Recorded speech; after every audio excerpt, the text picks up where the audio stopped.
In this day and age, people make light of being chained to their desk. Working 80-hour weeks is a badge of courage.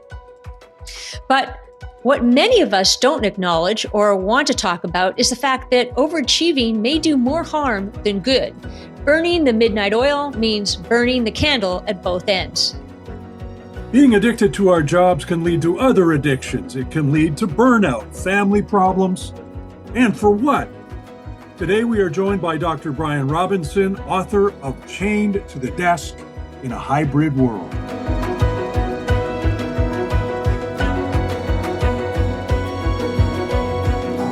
Bryan, welcome to Believe in People. Thank you, Amy. It's great to be here. Well, we're thrilled that you're here. Bryan, being a psychotherapist, you're an expert in work addiction recovery and writing extensively on work-life balance with your most recent book coming out soon, Chained to the Desk in a Hybrid World. What have your findings uncovered? Well, I can't tell you what the findings have uncovered in the whole book, but in terms of the hybrid piece, we're not ever going back. It's hybrid is the way of the future, and that's pretty unanimous among most experts. And what that means is if someone is not working in an office and they're working at home, they have their personal life and their professional life under the same roof. And there's an advantage and disadvantage. Well, there are advantages and disadvantages. One of the advantages is you have more flexibility in your day. If you want to take a kid to the doctor, or if you want to go to the gym and work out and then come back and do your work, you can. But the problem is you lose your boundaries. So there's chocolate cake in the fridge, there's laundry that needs to be done. The vacuuming maybe needs to be done, your dog needs to be walked. So the key about hybrid work is, as we know, the research shows that people are much more productive and more engaged, but you've got to have boundaries. You've got to have some kind of plan.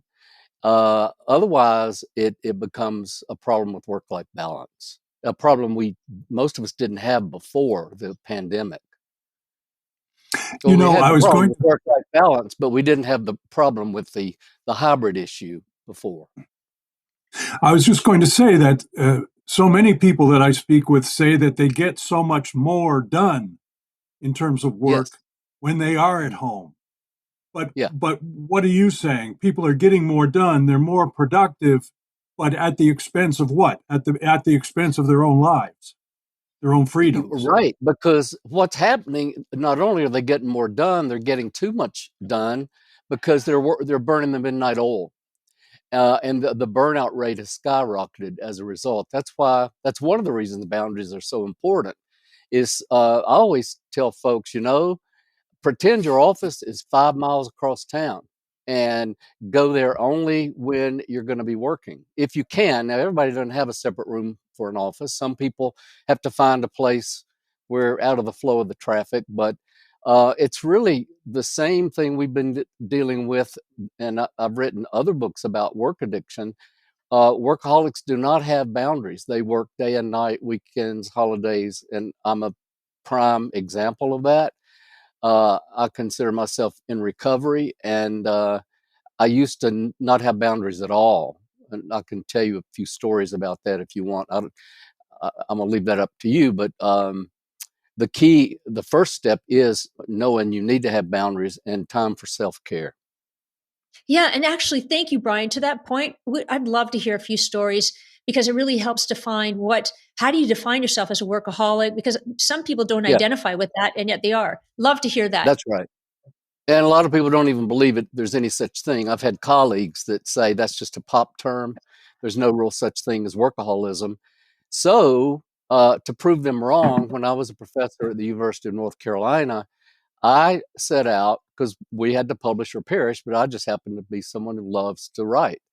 So I did the first study on children of workaholics and ended up being on 2020 because nobody had ever even looked at it before, because what's the problem if you're working? I mean, that's a good thing.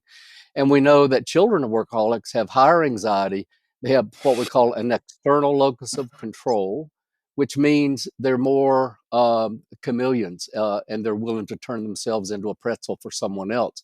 And they have greater depression. I also did the first study on marriage and the effects of workaholism on marriage. Can you believe that? This was 2024.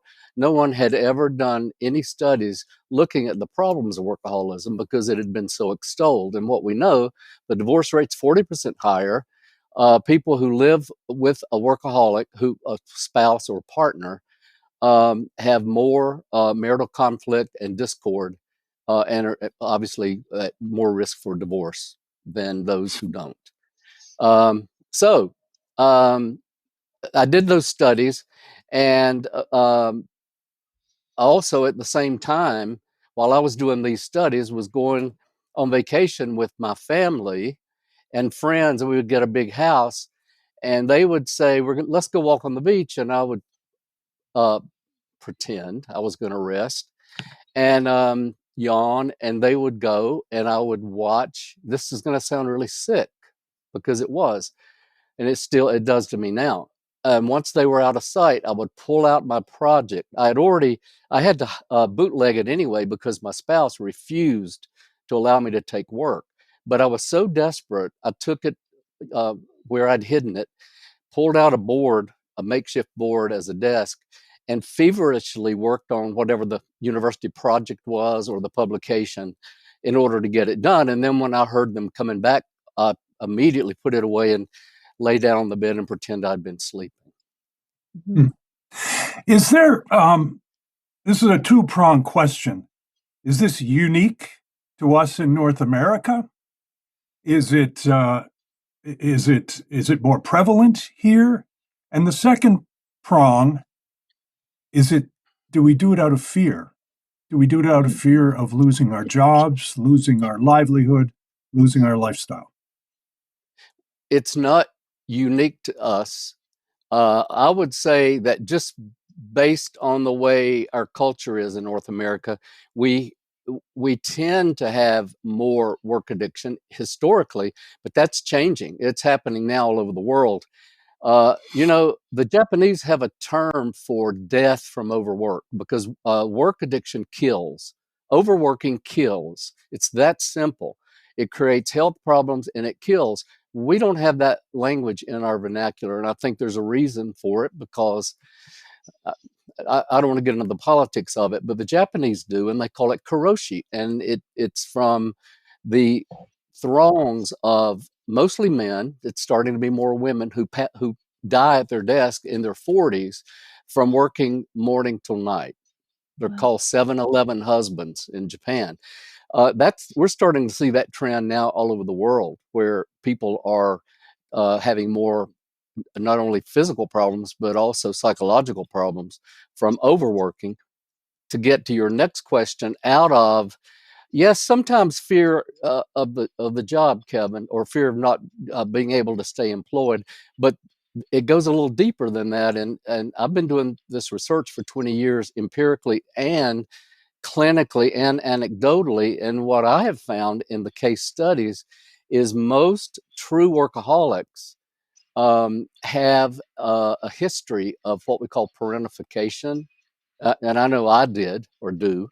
Parentification is when you're a kid and you are catapulted into the adult world without the emotional construction. And when that happens, there's something called GIA. It's global high intensity activation that hits us, and we don't have the emotional scaffolding to deal with it. We don't even know what's going on, but it creates anxiety. Many workaholics have anxiety, and when you're working, and this is true of me, when I was working, the anxiety, the work assuaged my anxiety. I remember there was one point at the university when I had a whole weekend empty. Now, most people would say, well, I can't wait. I was terrified. Now, this has been 20 years ago.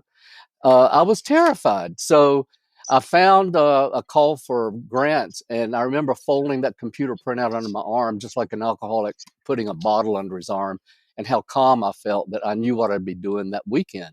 And that comes from a certainty. And uncertainty, we know there's tons of data on this, creates anxiety. So many workaholics either are coming from a place of anxiety, and if you're afraid of losing your job, of course, that's going to exacerbate anxiety that you're bringing anyway. And there's some who are using it to feel better about who they are. Most of these problems, just like alcoholism, come from dysfunctional childhoods. I grew up in an alcoholic family, and many of the people that I've seen grow up in either alcoholic families or workaholic families, or there's some type of dysfunction which causes them to latch on to schoolwork, homework, caretaking of a younger sibling, to as a coping mechanism for the anxiety, because they're swimming around in a sea of imbalance and uncertainty. And Bryan, to your point, that's fascinating about your childhood and those who really don't understand the trauma and or triggers. Yeah. Because I imagine that when you mentioned the story about when you were resting but you did work, then wouldn't you have thought that if you didn't do the work you'd have even greater anxiety? So how do you cope with that? Oh, yeah. Like, how do you transition to that? Well, you're right. That would, I mean, not having an opportunity to do it, I would be white knuckling it or drumming my fingers, or be irritable with people, just like an alcoholic withdrawing from booze or a drug addict coming off a drug. People don't realize the similarities between work addiction, which I prefer to call it because it really gives the name a legitimate, the problematic part of it, because so many people think workaholism is a good thing. But yes, and then now, what was the second part of that question? What is the option? Yes, Is that exactly. Like, well? and how did you? What skills did you learn? Like, how did you then shift your way of being? Well, I went to a treatment center with a family member who had alcoholism to help that person with their problem. And in most recovery centers, rehab centers, they have a family week. So I went to the family week, and this kind of reminds me of Ashley Judd, how she was kind of pinpointed when Winona went into recovery. That's what happened to me. And they said, you've got a problem. Uh, of course, I chuckled, and because I'm thinking I'm here for this person, I don't have a problem. And they helped me see, first of all, there's denial with work addiction, just like there is with any addiction. And that kind of got me going through the denial. And then my marriage started to, well, it fractured. And that was another wake up call. And during the separation, I felt like my life was, sliding through my fingers. And my colleagues, I was getting awards for the research I was doing and the books I was writing. I was promoted to full professor, tenured, but that didn't really matter to me at all. I just had to keep getting the next thing done. And I was snapping at colleagues and competing with colleagues, and I finally hit a bottom physically, in addition to my marriage breaking up. Although I'm back in that marriage now, and everything, we're living happily ever after so far. I just wanted to, in case I forget to say that. But it's hitting a bottom that wakes us up sometimes when we have an addiction. And I went into therapy. I started a Workaholics Anonymous group for the 12 steps, just like Alcoholics Anonymous. Um, I started, the thing that really put me on a different course of action. I got to tell you this story because it changed my life. Um, when I was teaching at the university about this time, we had 10 Tibetan monks come to perform on the campus. And I had started reading just a little bit about Buddhism. I didn't really understand it. But during their performance, or right before their performance, a group of religious fundamentalists assembled outside the auditorium with signs saying that Buddhists worship idols and they're the devil's work. And I was furious. It just infuriated me that these our visitors would be treated that way. So, but guess what they did? They held the show, these 10 monks, with smiles on their faces, They walked outside, joined hands with the demonstrators, and at that point they were singing Jesus Loves Me, and they sang Jesus Loves Me with them, and they disbanded. It blew me away, and I remember thinking, I want what they've got. Remember the movie When Harry Met Sally? And he talks about the woman in the room who is feigning the It's a bit orgasm. of a I want what she's having. So, stretch there, Bryan, with the comparison, but I get you there.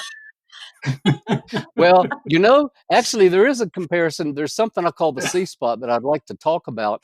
And a lot of people will say, that sounds a little bit like the G spot. And actually, they're not wrong, but the C spot is a psychological state of being, which I have discovered in my own personal journey. And when we're in that place, and that's kind of where the monks were, and it's where I wanted to be, and I am able to be there more often now, and that's why I'm not driven by it, I'm drawn by it, which is a different. Being driven is when either someone outside of you is requiring you to do certain things and you have the pressure, or you have that little voice in your head, and that's what workaholics have, that says you have to, you must, you should. We call that masturbation. And that's a clinical term, believe it or not. And we call that shouldy thinking. And we use those terms because once clients hear them, they'll always be aware when they're doing it. So I forgot where I was going, but the I forgot the C question. spot. Sorry. Oh, the It C was the spot, C of spot. course. I need to get back in my C spot. When you're in your C spot, you're clear, you're confident, you're calm, you're creative, you are compassionate and courageous and curious and connected to people. Now, that's not an easy place to be 24/7, obviously, because we live in a world that keeps knocking us out of it. That's why most of us can't be there. But that's what I aspire to be, not perfect, but to live more from my center, that C place, than from what we call parts. Dick Schwartz, who founded Internal Family Systems Therapy, talks about parts that blend with us or take over. Like my anger, whenever I watched these demonstrators treat these beautiful people the way they did, the anger is my part, and that eclipses who I really am, and eclipses my compassion and my love. But it didn't for them. They just were not at all reactive to the demonstrators, and that's still my goal. I'll never reach that goal, but it's something that I aspire to, and I try to live that in my life, and that really puts work in a different perspective for me. Let me ask you about, Amy. Amy and I both come from Toronto. Yeah, There's a saying in Toronto where a lot of people say to themselves, "You've heard of Thank God it's Friday." Obviously, well, yeah. people in Toronto apparently say, "Thank God it's Monday." And my question to you would be, does workaholism actually help with your productivity? Well, that's a hard question to answer, but let me tell you what I know. Um, in a way, it can make you productive, but because you're working a lot. But in a way, it undermines your ability to produce. There's some research that's been done at Rutgers showing that workaholics are often those in the workplace who create a crisis, and they are crisis oriented normally, and then they're the ones that put out the crisis.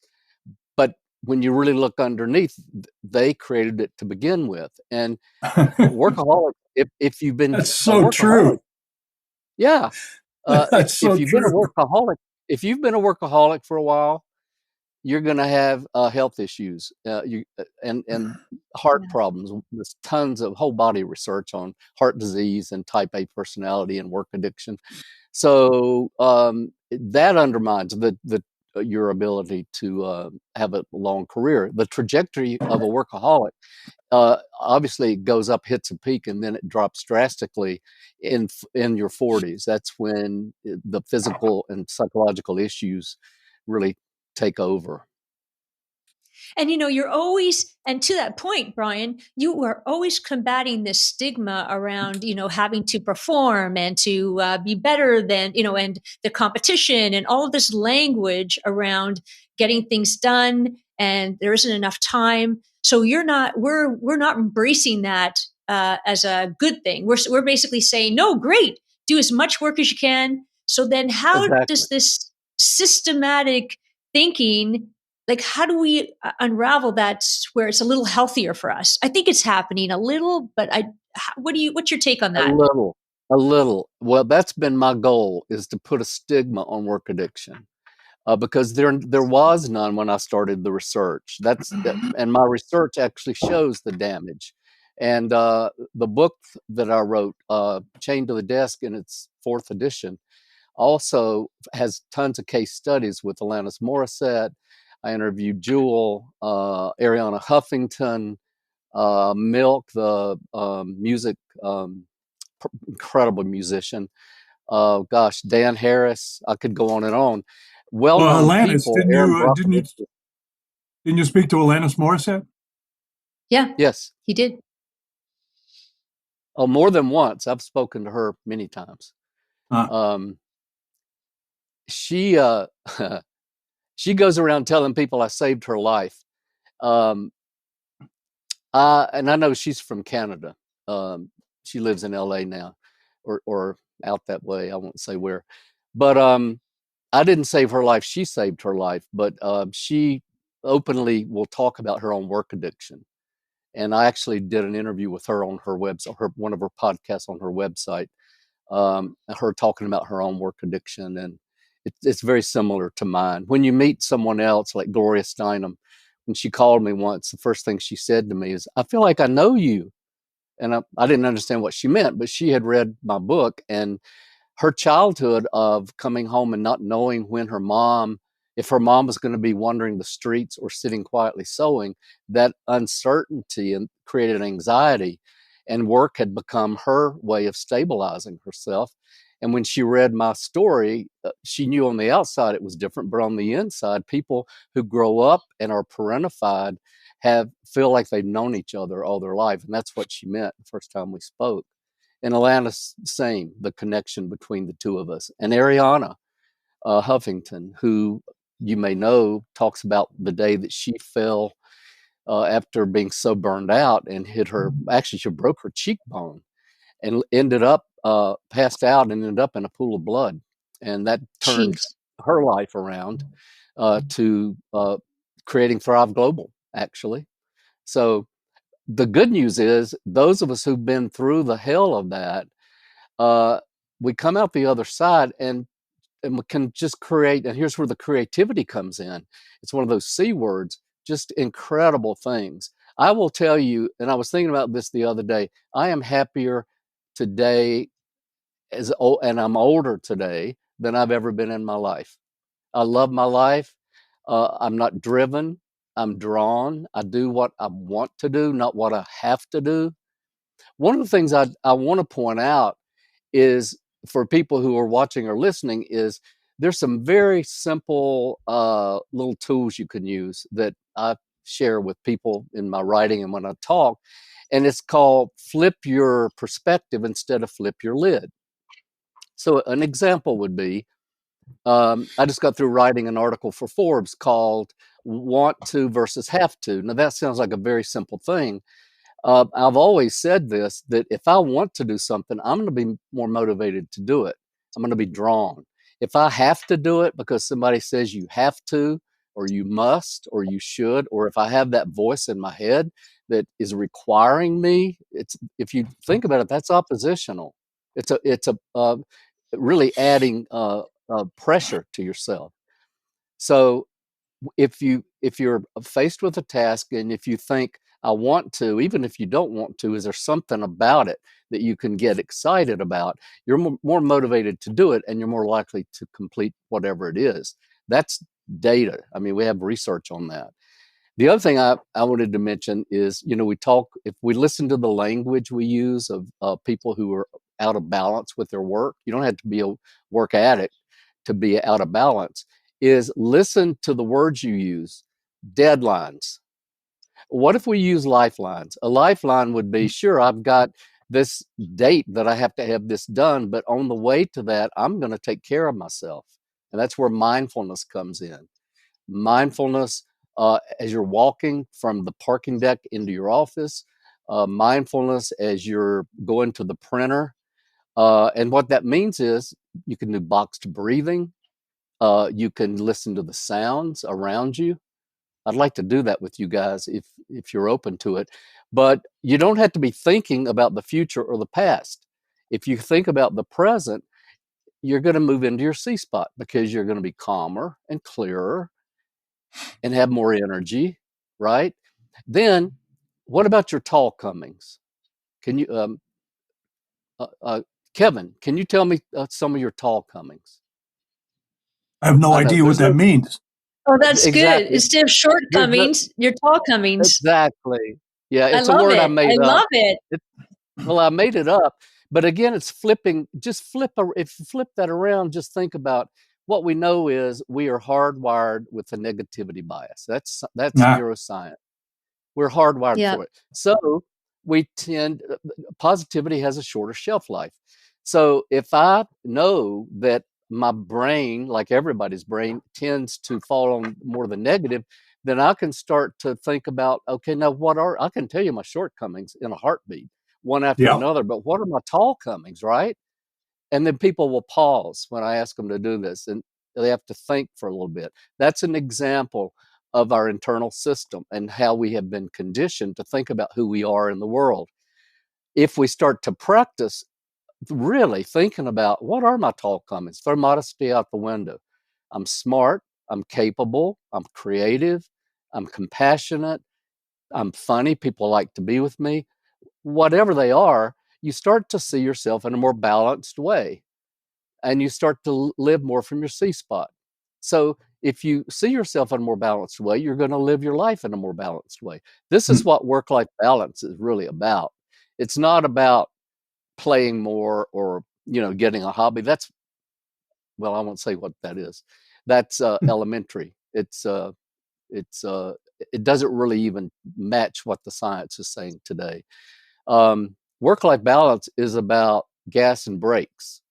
You got to have gas to get out of the driveway, but if you have the brakes on, you can't get out of the driveway. So you need both at the same time. The gas is the sympathetic nervous system. That's what helps us get things done. Brakes is the parasympathetic nervous system, and that's the rest and digest response.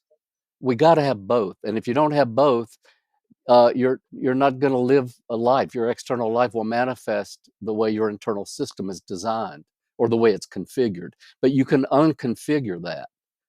Another thing I talk about is a to-be list instead of a to-do list. Well, it's okay to have a to-do list, but have a to-be list alongside of it. And again, most people go blank. An example of that, I live in the mountains, the Blue Ridge Mountains, and I have an incredible view in front of me. I watch the sunsets every night this time of year. They're stunning. And there was a John Muir, the poet, once said, "I'm in the mountains and the mountains are in me." And every time I, Mm. I sit and I watch, I think, I feel that, I feel it inside. I feel my C spot. And that's calming, and it's exciting. It's the research at Berkeley, they call these awe moments, AWE. Everybody should be having awe moments once in a Yeah. while. Good point. So, You so know, true. just before we close off, every week, I was going to say something about millennials there because everyone's complaining about millennials and the fact that they want to have their own space and all these things, which perhaps gives us hope for the future, which Yeah. perhaps leads me into the question we ask our guest every week, and that is, why do you, Bryan, believe in people? I think it's our relationships, our connections. That's another one of those C words that makes life meaningful. And I think when we're isolated or disconnected, uh, it increases our mental health issues, whether we already have anxiety or depression. Uh, for me, the connection with people is everything. I don't want to brag about myself. I don't want to sound like this is my ego speaking, because I don't think it is. I think it's my C spot. But my New Year's resolution was to do one kind thing a day for someone I know, but especially someone I don't know. Hmm. And it has been, I bought groceries for a woman in front of me the other day whom I thought might not, have the means that I have. And she started crying and shaking her head and couldn't believe it. And it wasn't that much money. And I told her, I said, "You're giving me more than I'm giving you, honestly." Um, I've done other things that are not financially based, some of which is just telling someone how brilliant they are or how much I've learned from them. So there are many ways to do it, but that invigorates me, that energizes me, and it gives me a sense of meaning and purpose in my own life. But it's that connection, and the connection comes from, for me at least, has come from my ability to understand I don't have to be living in that addictive place. I can live in this other place that I call the C spot, and I'm going to be happier, more productive, and be more connected to people and find more meaning and purpose in my life. And Bryan, to that point, you actually have brought that to us and our viewers and listeners today, because you've come with a very interesting and perspective that we can actually action. And I love that. We love the C spot and the fact that that's what work-life balance is really all about, because you've really defined it in a way that's so meaningful. So grateful. Thank you, Bryan. We could talk all day, and we'd love to next time to learn your exercise. But for now, thank Okay. you so much for your time. You're so welcome. Thank you Thank you, both. Bryan. Kevin, thank you. It's great meeting you. Thanks. Well, of course, one of the C words that Bryan was talking about that perhaps we could all discover, and that is the word calm. And just talking to him was so calming, and seeing a new perspective, especially in the daily grind that so many people now live within their own households. A very beneficial conversation. I agree, Kevin. And one thing that really struck me was, rather than being driven towards something, be drawn to it. And there's kind of a calming, purposeful message in that. And if you want more and learn more about this, the great understanding of workaholism and recovery, and just where you are with your work-life balance, read Bryan's book, Chained to the Desk in a Hybrid World, and that will be released. And we hope you enjoy it. And if you've enjoyed this episode and want to learn more, experience more, and tap into the knowledge that we receive from guests, please subscribe to Believe in People. Thank you so much. Stay calm.